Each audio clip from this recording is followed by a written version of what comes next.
let's go. All right, this is the first episode of Vin's Mints. We don't know what the hell this is called. My name is Brian Ribeiro. We I'm have Vince. Vincent Penn Yep, I'm on Vince. the other line. hmm Yeah. So, what have you been watching, man? Have you been watching any cartoons or any shit like that? we watching, let's see, just like old DC stuff, like on YouTube and whatnot, like, Justice League or whatnot, Batman Yeah. Beyond. Yeah. Those are the good stuff, man. I remember we hmm talked about it, and this is what we want to focus our episode on is like old DC, kind of the cartoon landscape at large, where there's a whole DC animated universe that doesn't nearly get talked about enough. So hmm I've recently been on a huge binge of watching DC Dragon, where he's like Batman is in like a Bruce Lee esque era. Batman is in Victorian esque New England steampunk Jack the Ripper stuff. This one Oh, movie yeah, I called remember Gotham that. by Gaslight, so on hmm and so forth. How do you feel about these sort of DC animated movies? I'm very curious about that. Well, I feel like the animated movies, like the anime stuff, and series are where DC kind of shines. Like, clearly, clearly the live action movies are kind of on the side. But, Yeah, I agree. yeah.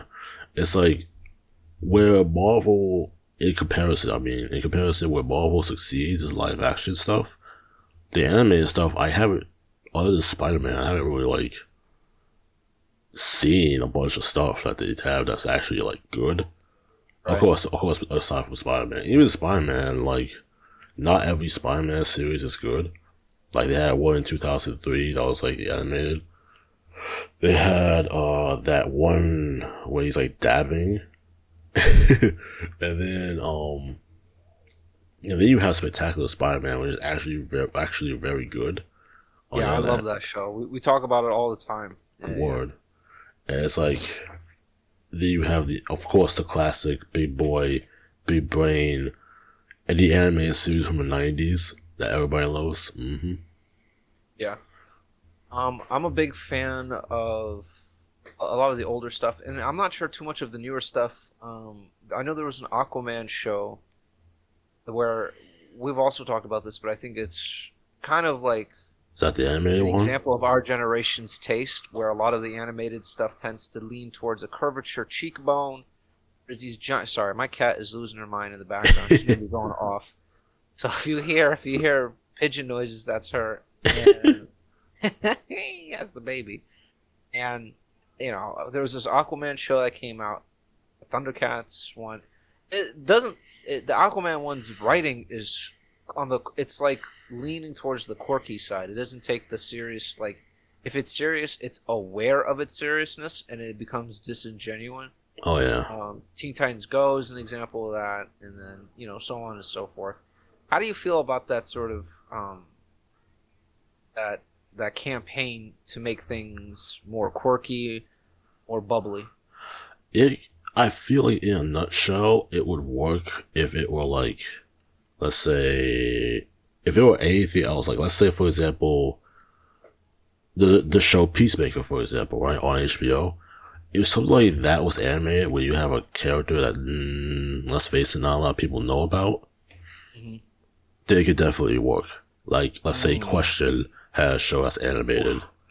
And just for those who may not know, the Question is a conspiracy theorist, vigilante esque superhero who has his face, who doesn't have a face.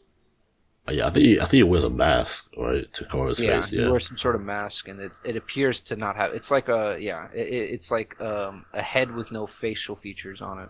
hmm There's been like other questions, like a female question and Yeah, stuff. but Yeah, but, but but what were you saying? I feel like the shows about like characters that nobody really knows about that could work, but for established media like Teen Titans, where especially Teen Titans, Mm, where everybody was season, what was it, 6, or a continuation where they left off, right. could end on like a weird note.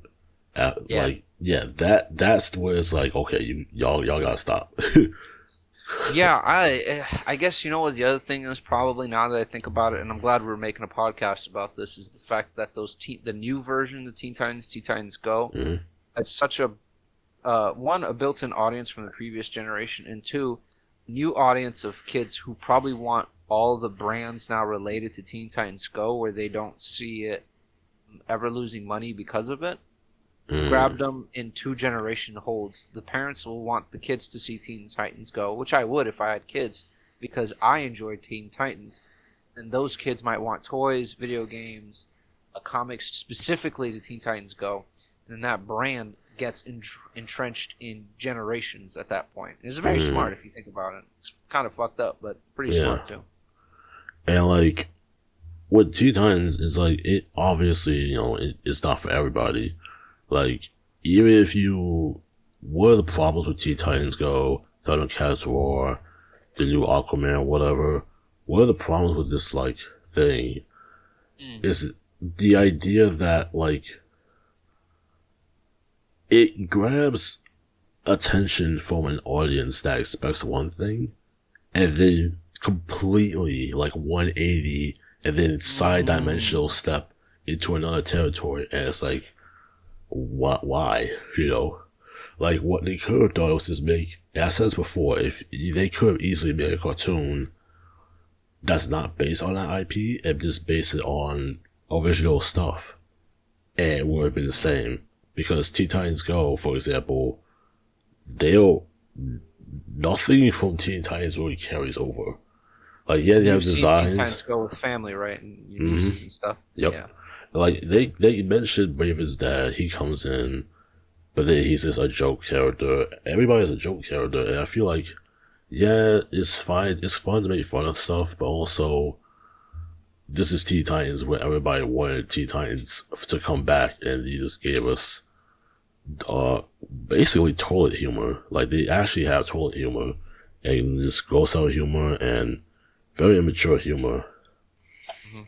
So it's like, what is this made for? Is this made for kids who want random toilet humor, or is it made for the adults? Or not adults, obviously, but You know, is it baby made humor, like you for, said. Yeah. yeah, it's made for Teen Titans fans, and it falls in a weird out of bounds area where At least compared to us, but they are successful, right? They've had a movie.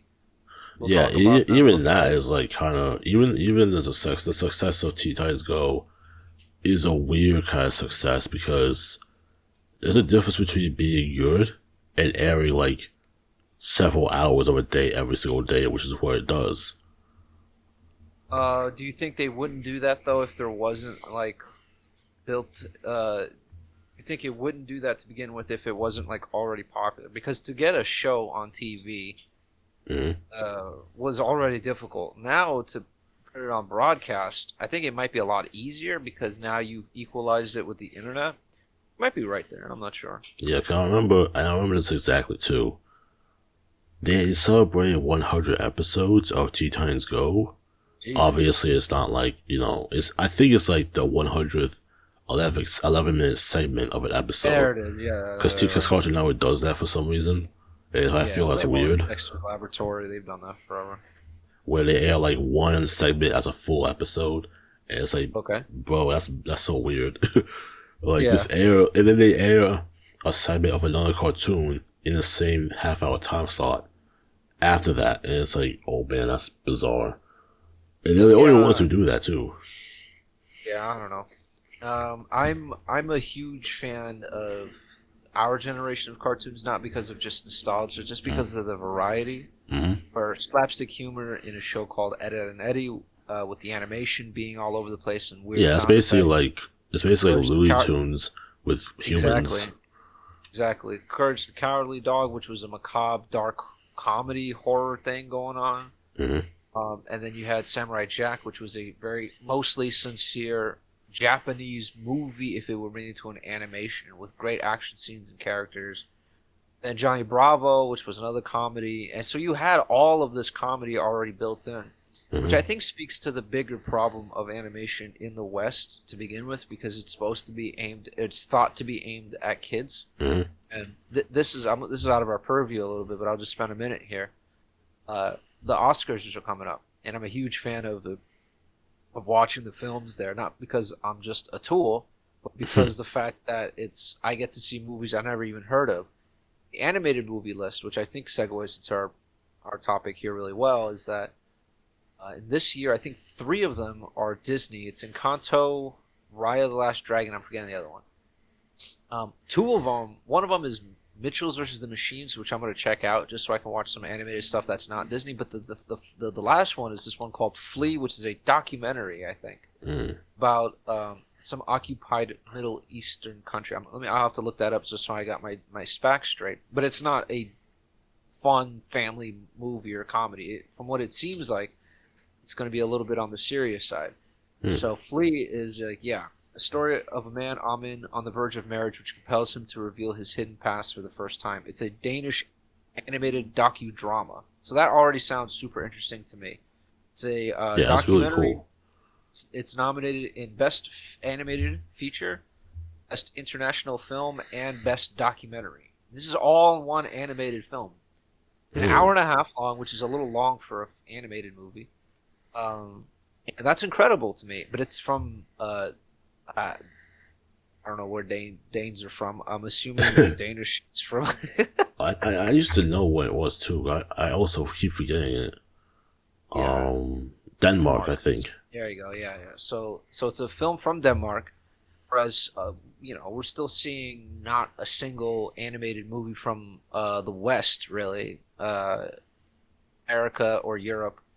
That is, well, I guess that is Europe there. But I guess in America's sense, we still see animated stuff as purely children's entertainment, and then it kind of stays in that area. It could be intelligent children's entertainment, but it's not going to have blood or anything visceral or something like that. It'll maybe involve the concept of death, but yeah, we never really come out of our sphere in terms of this industry.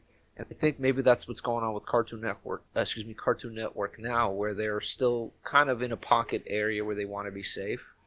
Found success with Adventure Time and Steven Universe, and now they have their niche audience of either quirky things or slice of life things, which isn't bad, but the variety is gone, and there's no in between anymore.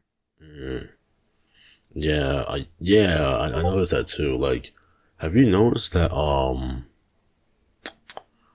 there's no like straight up superhero or straight up action shows on Cartoon Network in like a very long time? The only one, if you want to consider that, is now on Adult Swim with Samurai Jack, Primal. I can't think. Craig of the Creek, from what I understand, is slice of life adventure kind of, which is great. You have a black boy character that's actually, from what I understand, very rare. The genre is still the same. Yeah, like we're not gonna include Adult Swim, but I mean like this Cartoon Network in general I can't has say like I do. yeah like the closest thing we could get, the closest thing we got was Steven Universe. And Steven Universe was like Dr. Pepper, where it's like you don't know what exactly it falls into, you just drink it and That's enjoy it. 100% fair. Yep. Yeah. So I'm looking at him right now. I'm not seeing anything that stands out to me. Like, yeah, Cartoon Network is also starting to be fair, break off into sections where there's Boomerang, where now they play the stuff that we watched on there. So Yeah, Courage because is we're on stuff old. like I know we're old and dusty. Maybe That where was you the watch dust. I coughed up some chalk and ash. You know me. Toonami was where they usually played the action stuff too, to be fair, back in the day. But even then, they would have they would take a little bit of a risk and try and net whatever interesting person was out there. Yeah. The last interesting thing I think I remember, but then it moved to HBO Max, was Infinity Train, which I watched all of. I watched all 4 seasons in the span of a few weeks. Super cool, and it was a mystery thriller that also developed into a drama, I would say. Yeah. That was, I think, started on Cartoon Network, but then moved on. Yeah. So And it looks like even that was like a hassle to get on, because I remember so it's such a funny story. I remember seeing it on Facebook with everybody else, and it was like we saw a pilot on Facebook. It was not really a pilot, but a little snippet of something, and everybody wanted it on Cartoon Network. And after like I don't know how many weeks or months, maybe years, the Cartoon Network finally picked it up, and they announced, "Hey, we're gonna air the first episode, like first full episode, on Cartoon Network at like I kid you not, Saturday at like 6 o'clock in the morning or 6:30 in the Now, morning." what is that about? I don't I'm know. like, yo, do you want this show or not? The last vestige of a non-comedy thing that wasn't combined into different things like Steven Universe was Ben 10. That was the last thing I Yeah, can think that was American or at least Western made that isn't like Bakugan or something like that, or even Justice League, where that's like a straight up, based on its own. It became a property after a while, but then it was really its own thing. It started out as its own thing, I should say. Everything else, to my knowledge, is like I'm seeing something here called Power Players that was on 2019. It's about a season. never heard of So it. I don't know if I'm looking at the right thing. It was what shows on Cartoon Network were canceled. So apparently this one. So they apparently tried to do it. Power Players is a CGI animated television show, and it was on Cartoon Network. Now it's started to air reruns on Boomerang and Netflix. So Boomerang is also like the graveyard. It's almost like there's a point where they said shit. Yeah, I don't know, man. Boomerang, for what I'm seeing when I'm like watching my nieces, is like it seems to be like okay, obviously it's no longer that channel that airs old cartoons. Even though they still do air old cartoons, it's not like the main focus of the channel to air Right. old cartoons. 'Cause if they did, they would have aired like what Secret Saturdays, like this is old cartoon from like 2008, yeah, like 2012, right? Or Teen Titans in 2012. So it's like, yeah, Yeah, I mean, we variety is the have spice like of life. we have like old cartoons from our era that are now old with dusty old men, but you have new cartoons and you have new IPs appearing on Boomerang instead of Mm. instead of Cartoon Network's the main channel. So it really is like a sister channel that just exists. It just does Yeah. its own thing. Okay. I didn't know Boomerang had their own original show. That's interesting. Yeah, like they have a original they have a new show for Scooby Doo because there's always a new show for Scooby Doo, which Yeah. is like a weird anomaly. Like of all Hanna Barbera cartoons, it seems to be like this thing that survives the test of time over and over again. It doesn't really change much. Sometimes you just Oh. have Scooby and Shaggy. Sometimes you have I don't Oh know yeah, Shaggy and Scooby. Scooby Doo get a Yeah, clue. That's a new yeah. one. You Yeah, it have looks. Shaggy dating Velma for a brief amount of time. Oh And yeah, I then like that. sometimes you have like that weird like thing where Scooby's like an eldritch thing, like Yeah, I a remember that. descendant. Yeah, Yeah, I remember that. Which I don't mind with. I don't mind any of the experimental stuff. And I know we're sort of closing in on our time here, but I think where I was sort of trying to get with this and with the DC universe stuff was I would. It's not the fact that we obviously we love our comedy shows and obviously we love our action, but I think the point is just that seems to be a lot less risk taking that kind of made Cartoon Network the powerhouse it initially was. yeah, yeah. I agree Where with like that. where like Nickelodeon started with Ren and Stimpy, Doug, and Rugrats. Rugrats. Those are all different takes on a version of comedy or slice of life or absurdist humor or humor. All the types of humor they were different, dry to sort of childlike, and then the other one was just dark as all heck. Then I don't know. We're missing, I think, a bit, and it's just two old men complaining here, but we're missing some sort of variety in the goals of these pieces and stuff. Steven Universe was great for me personally because it had all of those things and it did them well. The show tunes were great, the action was phenomenal, the story and the characters I cried for. Yeah, But now when you make a I haven't seen any of these shows, so Vince can speak to it more than I ever could. But these shows seem like they're just keeping it safe. yeah. Like I mean, you have like a level of, I guess there is risk taking in another regard. Like, hey, we're gonna have this character be here, and oh look, this character is talking about African American struggles and stuff. That's cool. Oh hey, this other character's talking about a woman dating her girlfriend. That's cool. That is cool. But like in terms of this, in terms of like writing variety, right? That's another story. Yes, that's fair. Mm. That's a fair criticism. In terms of topics that they're talking about is cool. I guess in terms of genre is what I'm sort of going Yeah, for. genre. Imagine having a female-led action show Hmm. and just kind of dealing with that, or someone who's of a different religious faith Hmm. inside of a mystery detective thriller or something like that, or I don't, or having like again, I don't know, just like a mishapped rectangle that is a macabre horror show that deals with I don't know non-shaped. I don't have no idea what I'm talking about, Yeah, but like like that's cool. It's like yeah, there's mhm, ideas out the ether, you know. yeah. I So feel like they're not pulling ideas out the ether anymore. They just either es- taking established IPs and doing stuff with them, or yes, they're I don't know you can making establish safe stuff, frameworks. or rehiring people who worked So I on was gonna previous say, yeah, shows. Yeah, 'cause I know the guy, or at least I know OKKL was made by Ian Jake. Oh my god, yeah, Ian from something Q, Ian Universe fame, JQ, who worked yeah, on some kind of artist or something, or Steven Universe. And then you she see did, yeah. Craig Creek, and that's obviously drawn by somebody who worked on Steven Steven Universe Universe. also.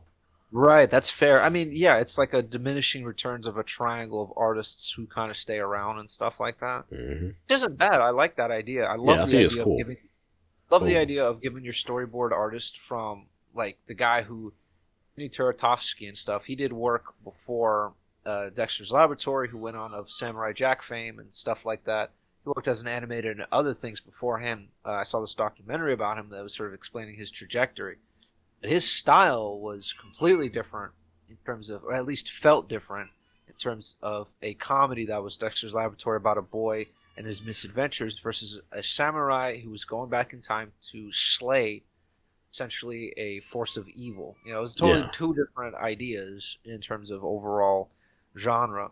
And I think it has to do with the inclusivity of it all now at this point, which is great, but unfortunately it keeps your circle small. And there might be Mm, what is getting created here an artistic echo chamber where you're not dealing with other people. I'm not sure. yeah. Yeah, I agree with that Yeah. because I like don't know. if you add new talent to something, that obviously spices up the pool a bit. If you add just the Yeah. same, that's also cool too in and of itself. But doing it too much is well, kind of keeping it stale. I don't know, Yeah, but when we talk about something like that, we talk about the first prequel series of the '90s of Star Wars, where George Lucas didn't have anybody to really challenge him. He had mm, a bunch of yes men around him, and unfortunately, when you don't have creative challenges or collaborators that will really like keep you in check, and your product ends up being kind of stale in the process. So I'm mm, not sure if this is the same 1-to-1 ratio here, but you need to have people of different mindsets who will give you a bit of not a tough time, but will make you rethink what you're putting on paper is actually good. Rarely is the first draft ever solid. oh yeah, definitely. Like I didn't even know that about George Lucas, honestly. Yeah, Um, that could be a whole other episode, but I think as we're nearing it, we kind of gone 5 minutes past our time here. So, is there any like last things you want to say here? let's see. Uh, watch Cartoon Network and Nickelodeon and stuff. I don't know. Just watch cartoons, guys. Watch cartoon guys. Watch Boomerang. Give some old love to the old dusty ass skeletons. Give them some, breathe some life into them. If not, watch them on YouTube. Let them know what's up. Word. All Oh, and right. definitely watch indie cartoons. But we'll get to that another Yes. time. 100%. Mm-hmm. All right. Take care. All right, take care, guys.